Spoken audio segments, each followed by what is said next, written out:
আসসালামু আলাইকুম। শীতের সংবাদ নিয়ে আমি হাজির হলাম আপনাদের কুতকুতি ভাবি। প্রথমেই রয়েছে বিবাহিত পুরুষদের জন্য সরকারের পক্ষ থেকে সতর্ক বার্তা।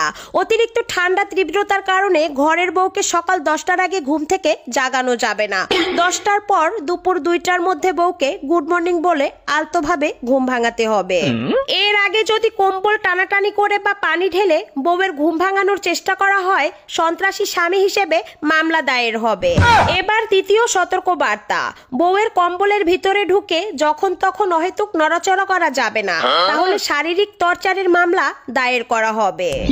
বিশেষ যে সতর্ক বার্তা রয়েছে সেটি হলো, বউকে মাসে একদিনের বেশি গোসল করাতে বাধ্য করা যাবে না, তাহলে নারী নির্যাতনের মামলায় 20 বছর কারাদণ্ড দায়ের করা হবে। এখন নেব বিরতি, বিরতির পর নিয়ে আসবো ব্যাচেলরদের খবর। ধন্যবাদ।